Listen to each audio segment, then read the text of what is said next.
Shalom à toutes et à tous. Nous allons parler aujourd'hui donc de l'aspect ésotérique de Sukkot, de la fête de Sukkot. Avant donc de rentrer dans le vif du sujet sur Sukkot, cette fête des tentes, fête des cabanes. Il est vrai que dans chaque fête, comme dans chaque mitzvah, dans chaque commandement, il y a toujours deux aspects, nous l'avons déjà répété plusieurs fois. Il y a un aspect donc exotérique et un aspect donc ésotérique, un aspect donc de l'ordre de l'extériorité, de la tradition. On fait quelque chose pour mémoriser, pour rappeler un événement dans notre histoire. Et il y a au-delà bien sûr de cette idée donc de se remémorer et de se rappeler, même si dans la Torah est écrit à propos de cette fête de Sukkot, les manidou dorotechem qui va Sukkot au Shatit ben Israël, afin que les générations qui vont venir sauront que j'ai abrité et j'ai protégé donc le peuple d'Israël pendant ces 40 années dans le désert. Donc cette idée de protection, cette idée donc de vivre dans la cabane, sortir de nos maisons, etc., du confort, nous quittons donc ce monde de l'aisance matérielle pour plonger dans un univers de progrès spirituel de jour en jour. Nos repas, on les prend donc à l'intérieur dans cette cabane qui, une maison quelconque, c'est pas une maison, c'est une cabane, voilà, une tente. On quitte ce qui est fixe pour aller dans l'éphémère, mais c'est le contraire. En fait, on quitte l'éphémère pour rentrer dans quelque chose de plus spirituel, je dirais presque divin, être abrité et habité sous le toit de la foi, Tzila de Memenuta, sous ce toit donc de la conduite divine, être sous cette direction. Amen nous apporte bien entendu une expression donc de la foi. Mais tout cela bien sûr, aussi bien donc le souvenir que nos ancêtres ont habité dans ces cabanes de protection. Ils étaient protégés des scorpions, des serpents, de leurs ennemis, mais ils avaient aussi une autre faculté, ou plutôt un autre cadeau que Dieu leur a prodigué pendant donc cette période de la Souka, parce que il y a comme le Ramchal l'explique dans Derech Hashem, il y a cette idée donc de Hamshacha, drainer ou apporter sur nous ces mochines, ces forces, ces cerveaux, c'est-à-dire cette présence divine avec nous, à l'intérieur de nous. On peut dire que Sukkot, c'est la révélation donc de l'immanence divine sur terre. Le niveau donc Dieu transcendant même en tant que roi, et il reste quand même supérieur, celui qu'on a connu à Rosh Hashanah, celui qu'on a vécu et expérimenté pendant le jour de l'an, Rosh Hashanah et à Kippour, reste quand même Dieu qui est quand même au-dessus de notre entendement. Mais par contre, dans la Soukha, il habite, ou sa présence habite avec nous. On partage donc les repas, on mange, et même nos actes donc de l'ordre matériel prennent un autre sens quand ils sont donc consommés, mangés, et lorsqu'on habite justement dans cette cabane, dans cette tente à l'extérieur de sa maison. Bien sûr, la symbolique de cette fête, elle va plus loin que cela. C'est-à-dire, elle va plus loin que cette idée donc de quitter le confort pour aller habiter avec Dieu, ou vivre, ou expérimenter donc l'immanence ou la présence divine. Il est vrai qu'il y a beaucoup de comparaisons chez nos maîtres entre le Beth Amikdash, le temple et la cabane.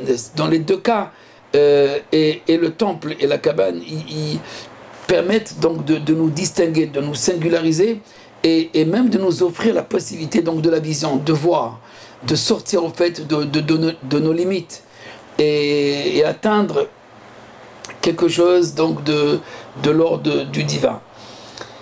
Pour comprendre réellement la fête de Sukkot dans son aspect ésotérique, je rappelle juste quelques éléments, quelques idées que nous avons mentionnées, rappelées dans les conférences donc de Rosh Hashanah et de Kippour.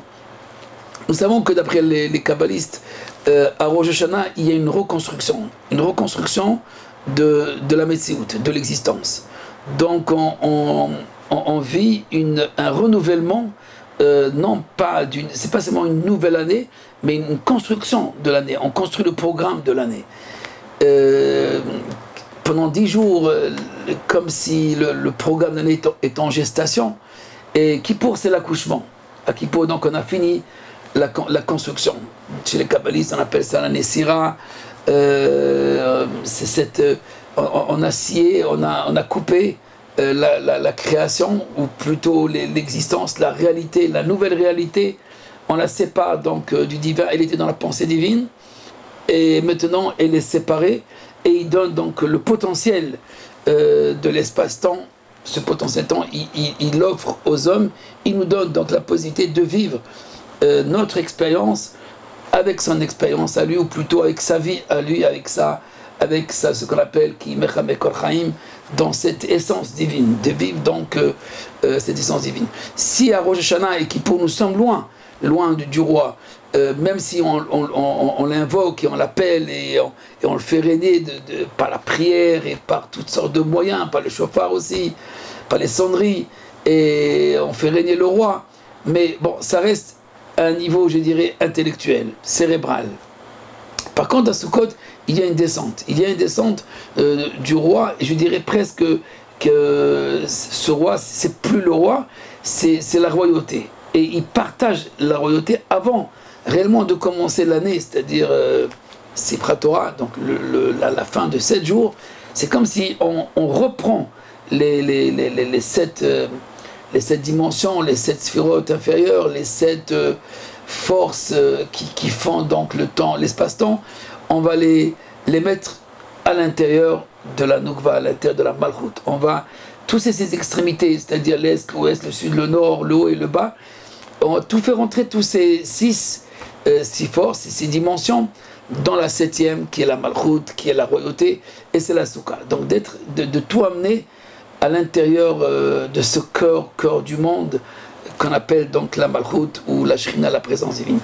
Il s'agit bien donc d'une construction de l'immanence.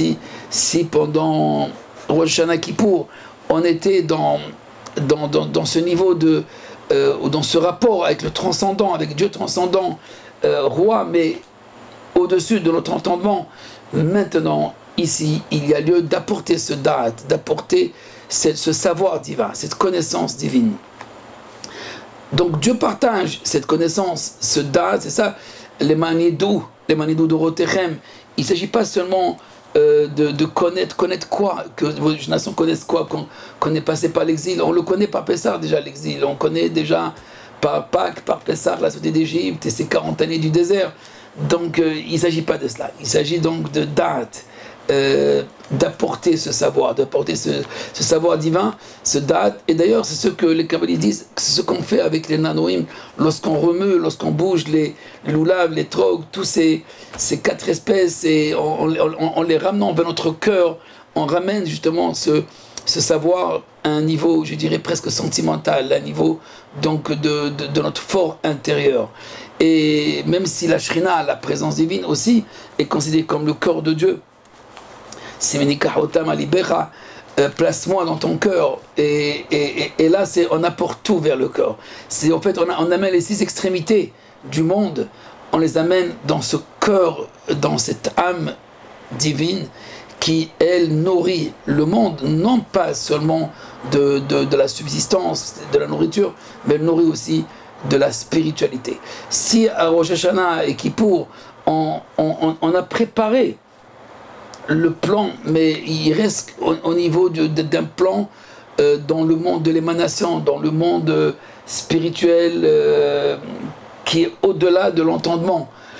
Maintenant, cette même Malchut, cette même royauté qu'on a construite par le règne du roi pendant 10 jours entre Rosh Hashanah et Kippour, cette fois-ci, elle se révèle à l'intérieur, c'est-à-dire sur terre, dans ce monde qui est plongé dans les ténèbres, soit, mais on va amener cette présence, on va donc donner une place à cette présence, qui s'exprime par par cette connaissance divine. Et c'est pour ça que lorsqu'on parle des 7 séphirot, des 7 jours, Sukkot, Teshuvah, Shivat Yamim, dans Sukkot, c'est pas seulement habiter dans la Soukha 7 jours. Selon les kabbalistes, c'est faire habiter. Parce que Teshuvah, faire habiter, faire entrer dans la Soukha les extrémités, les extrémités du monde. C'est-à-dire, en fait, toutes les voies du monde qui se résument en 6 dimensions. C'est les 6 dimensions d'ailleurs de l'espace, l'Est, l'Ouest, le Sud, le Nord, le haut et le bas, et de tout amener vers la Shrina, et que c'est la Shrina qui nourrit ce savoir, ce da'at. Donc d'une part, on amène le da'at par le lulav, par le trog, etc., ce savoir divin à la Shrina, et la Shrina nous le renvoie donc à ces ramifications qui sont donc les âmes, les neshamot, donc les créatures. On peut donc aller plus loin dans notre raisonnement, c'est-à-dire de cet aspect du tikkun qui a commencé encore une fois depuis Rosh Hashanah et qui se complète maintenant grâce à Sukkot. Sukkot, c'est compléter ce qui a commencé seulement depuis Rosh Hashanah. Sukkot, c'est on habite, il y a une intimité. Vesamarta, c'est la joie, c'est le bonheur, c'est l'union. Sukkot, c'est, quand on dit Simcha dans la Kabbalah, c'est pas seulement la viande et le vin, comme dans le Talmud on dit un Simcha et la Bassa Be'ain, à savoir c'est festoyer, être dans la joie, c'est manger, boire, oui, c'est juste, mais dans la Kabbalah on va plus loin, c'est l'union. La joie, Sasson et Simcha, Sasson correspond au Yesod, au principe géniteur, et Simcha correspond donc au Keli, au réceptacle de celui qui reçoit donc ce fondement, qui reçoit donc ce da'at, qui reçoit ce flux. Donc la joie est cette prédisposition de recevoir le da'at divin, le savoir divin. La joie qui nous retire donc de tout doute, à savoir, même si nous sommes à l'extérieur, nous ne sommes pas chez nous, nous ne sommes pas dans notre fort, dans les remparts, etc. On est en dehors de ce qui est chez nous, considéré comme fixe, comme réel, notre maison, notre table, on ne reconnaît plus, c'est pas notre table, c'est pas nos murs, c'est autre chose. Bon, on essaie de décorer tout ça, je dis pas que c'est de la frioriture, c'est important, mais il faut oublier l'essentiel, qui est celle au fait de faire entrer, de faire descendre cette présence et de la faire habiter à l'intérieur de nous. Un petit peu comme dans le temple, comme je disais tout à l'heure, que cette comparaison qui existe chez les sages de la Kabbalah, entre le temple et les Soukha. D'ailleurs, un enseignement du Gaon de Vilna explique Vaï Beshalom Souko ou Monato Bession. Vaï Beshalom Souko, dans Tehillim, il est écrit Vaï Beshalom Souko. Voici donc la paix dans sa Soukha.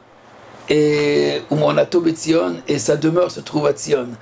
Dans le même verset, il y a Soukha, donc cette cabane, et Tzion, qui représente, bien sûr, qui exprime donc le temple, le point central où tout se concentre. Et voilà, il faut, dit le Gaon de Vilna, il y a 2 mitzvot. Il y a 2 mitzvot qu'on accomplit seulement en étant seulement, en étant assis, en étant debout. La soukha, il n'y a pas besoin de manger pour le Gaon de Vilna, le fait que de s'asseoir dans la soukha. Parce qu'il est écrit Basukot Teshuvah, si on fait attention dans la Torah, il est rapporté seulement Basukot Teshuvah. Donc littéralement, vous allez siéger, vous allez vous asseoir, vous allez habiter. Bon, nos maîtres ont dit qu'il faut manger. Parce que s'asseoir, pourquoi faire? Pour parler? Non, c'est pour manger. C'est autour d'une table. Mais c'est aussi pour étudier. On peut étudier dans la soukha. Il y a ceux qui étudient dans la soukha, qui prient dans la soukha, qui ne bougent pas de la soukha. Ils font vraiment une nouvelle demeure. Puisqu'en fait, la soukha, elle est ce makif. Elle est cette lumière enveloppante qui enveloppe donc toute la personne, qui la prend. Et que même les murs, à savoir cette matérialité qui sont fabriquées de bois, d'herbe, etc. Voilà qu'ils ont une importance de Gdusha, de sainteté.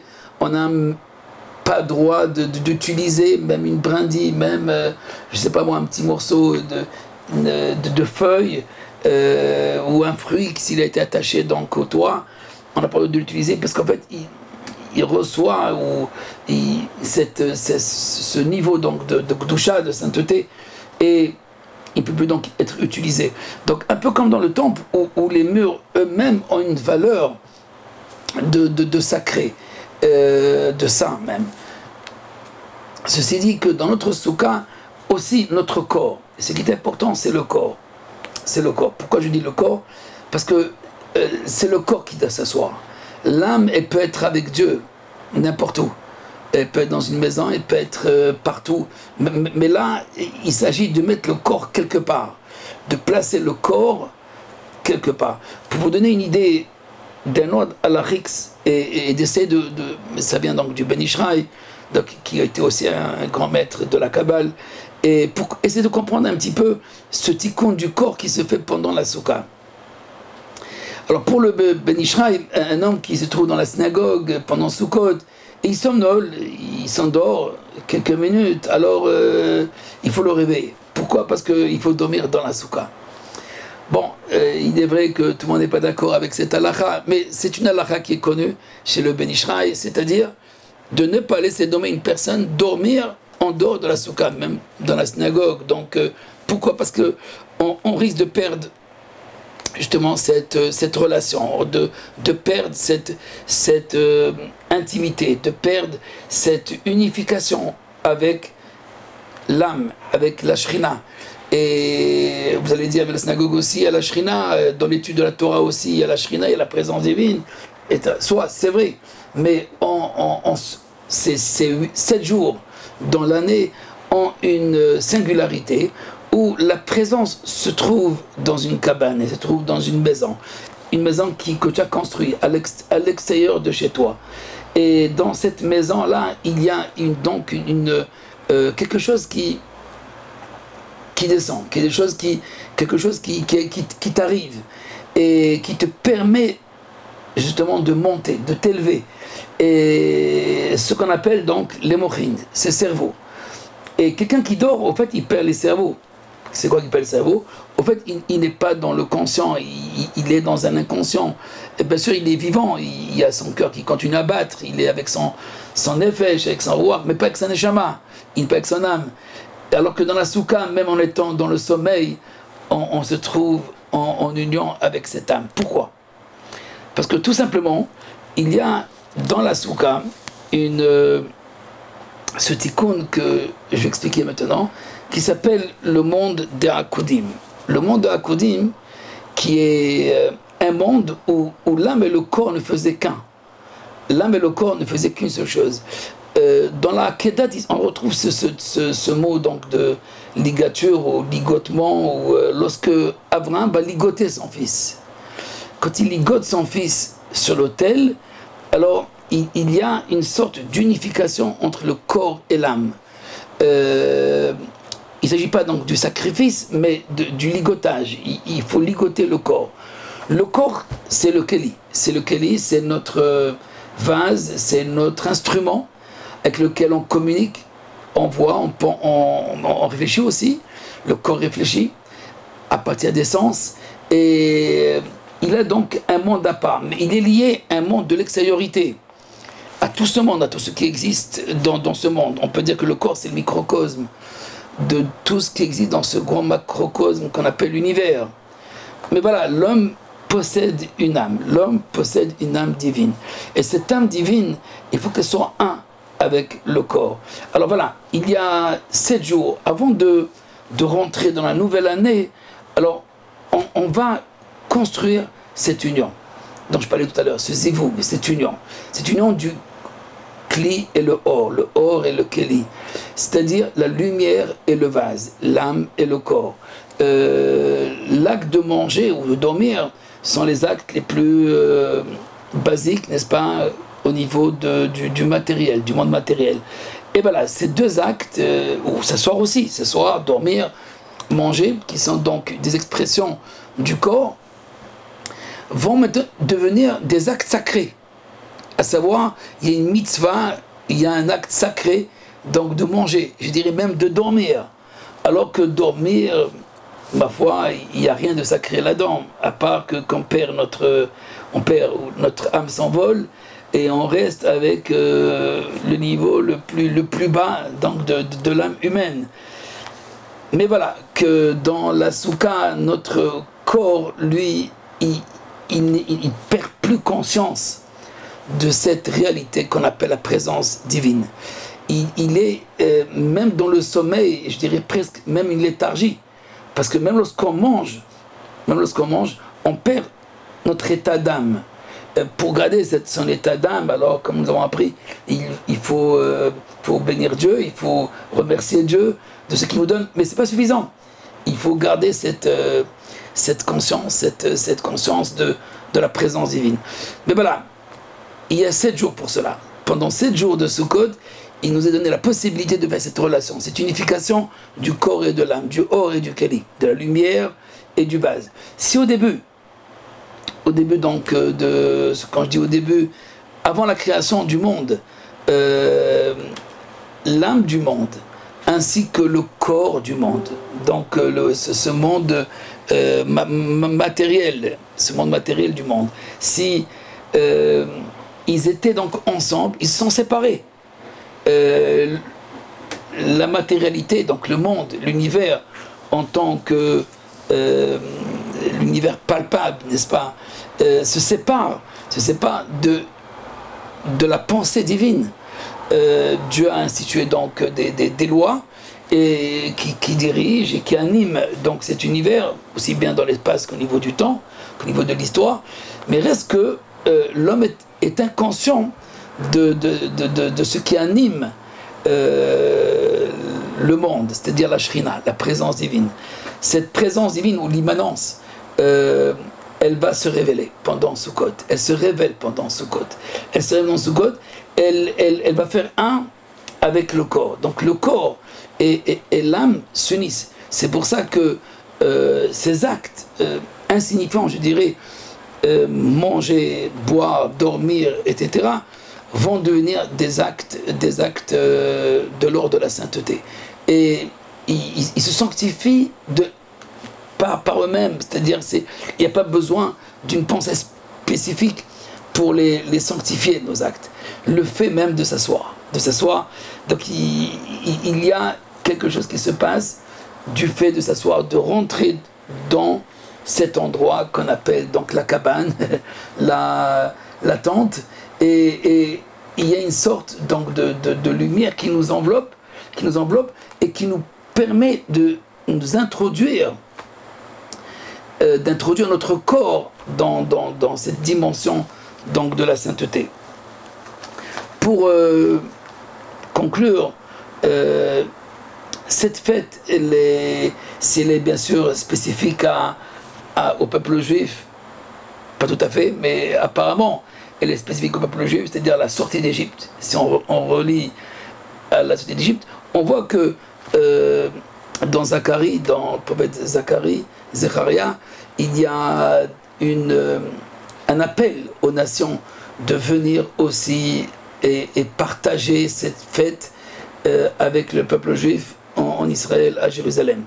D'ailleurs, aujourd'hui, vous savez qu'il y a beaucoup de chrétiens, beaucoup de gens qui viennent de partout, de tout le monde, pour venir fêter, même si le temple n'est pas encore là, mais viennent fêter cette fête, puisqu'il est écrit, je lis dans Zacharie 17, chapitre 17, Zacharie, et quiconque aura survécu parmi tous les peuples, on parle donc de la guerre, de Gog ou Magog, et quiconque qui aura survécu parmi tous les peuples qui sont venus contre Jérusalem devra s'y rendre chaque année pour se prosterner devant le roi l'Éternel Sébaoth et pour célébrer donc la fête des tentes. Alors eux aussi sont appelés à célébrer cette fête des tentes, et celle des familles, et celles parmi les familles donc de la terre qui n'iraient pas à Jérusalem pour se prosterner devant le roi l'Éternel Sébaoth, cela ne sera pas favorisé par la pluie, que si la famille d'Égypte n'y monte pas pour faire ce pèlerinage, et elle non plus ne sera pas indemne, mais elle subira le fléau dont l'Éternel frappera les autres peuples pour n'avoir pas fait le pèlerinage de la fête des tentes. Donc il y a une sanctification, je dirais même pendant cette période qui suit juste Kippour, une sanctification du corps, du matériel, du vase, du récipient, de l'instrument. Puisque le corps, c'est l'instrument de l'âme, c'est à partir duquel l'âme, elle s'exprime. Le corps, c'est l'expression de l'âme. Mais il y a une dichotomie, comme nous l'avons appris cette semaine d'ailleurs, entre le corps et l'âme. Et voilà, Sukkot, c'est le meilleur remède. Bien sûr, il y a l'étude, il y a la méditation, il y a beaucoup de choses qui permettent de vivre cette expérience d'unification du corps et de l'âme. Mais voilà, Sukkot, les choses se font d'elles-mêmes. C'est-à-dire que le corps qui sont donc ces pièces de bois, ces plaques, ces herbes qui sont au-dessus de notre tête, tout cela, tout ce qui est autour de nous, qui enveloppe notre corps, tout cela nous amène à s'unir à ce date, à cette révélation du date. Si, à Rosh Hashanah et Kippour, alors il y a une construction de cette réalité qu'on appelle l'existence.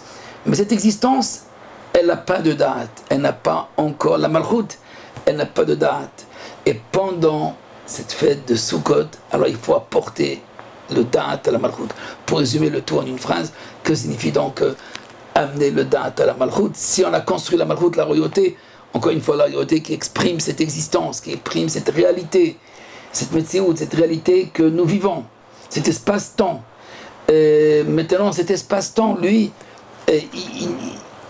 pour qu'il puisse avoir un sens, alors il faut lui apporter ce date.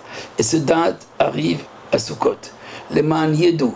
Et c'est ça donc le sens, le véritable sens de les Ma'an Yedou, afin qu'ils sachent en fait qui est-ce qui donne la vie, qui est-ce qui nourrit le corps. Donc c'est pas l'oxygène, comme je dis souvent, ce n'est pas donc notre alimentation, ce ne sont pas les vitamines, ce ne sont pas les carbohydrates, mais c'est beaucoup plus que cela. Ça c'est au niveau de l'extériorité, mais c'est ce date, c'est le date qui nous fait vivre. La véritable pauvreté, disent nos maîtres, il n'y a pas de pauvreté que dans le date, que dans le savoir. Quelqu'un qui n'a pas ce savoir divin, il est pauvre. Donc la pauvreté, c'est pas le manque de nourriture. C'est vrai que sans la nourriture, il est difficile pour un corps de réfléchir, de penser, mais il peut se débrouiller avec beaucoup moins de ce qu'il consomme. Mais il ne peut pas se débrouiller sans ce date. Et voilà, ce date, c'est ce ligotage qu'on fait, c'est cet akeda, c'est ce akudim. Alors à la Neila, c'est à la fin de Kippour, on a demandé à Dieu de nous serrer, de nous enfermer, l'inol, de nous enfermer dans sa kdusha, dans sa sainteté, de nous garder, de nous conserver. C'est ça Neila, de nous fermer dans sa sainteté. Alors tout ça c'est juste un souhait. Mais concrètement, la soukha, c'est l'expression même, c'est la sortie en acte de la Neila. La sortie en acte du potentiel en acte, si dans la Neila, c'est juste un potentiel, c'est une demande, c'est un souhait. On voudrait être dans cette cloison, dans cette fermeture, dans cette liaison, dans cette union ferme avec l'Éternel. Grâce à la soukha, alors on va sortir de la temporalité. Le corps va sortir de la temporalité. Et les actes qui sont de l'ordre de la temporalité vont rentrer dans ce Reshut HaYachid, dans cette propriété privée, ou plutôt propriété de l'unique, pour devenir des actes saints. Des actes saints, même manger, même boire, même dormir, devient donc un acte de l'ordre de cette sainteté. Et c'est ça l'union. C'est ça l'union, et c'est ça la joie. La joie, c'est l'union du corps et de l'âme. Un peu comme la joie du mariage, le mariage étant aussi une union entre le couple, entre un homme et une femme, de même l'âme et le corps correspondent justement à ces deux êtres, à l'homme et la femme, à ces deux principes, l'homme et la femme, le Yesod et la Malchut, qui s'unissent par le loulab, l'étrog, la cabane, etc. Tout cela vient montrer cette unification, cette joie. Et c'est ça la véritable joie. La véritable joie, c'est d'apporter le da'at à la malchut, d'apporter ce savoir divin, parce qu'elle n'a pas de da'at. La réalité l'existence elle-même, elle ne parle pas. Et donc il faut la laisser parler pour qu'elle puisse exprimer. Alors il faut apporter cette beauté qui s'appelle donc le Da'at, le savoir divin. Et ce savoir divin, c'est la Souka, Iska, qui vient du mot Ruach HaKodesh. Iska veut dire être enveloppé par l'Esprit Saint.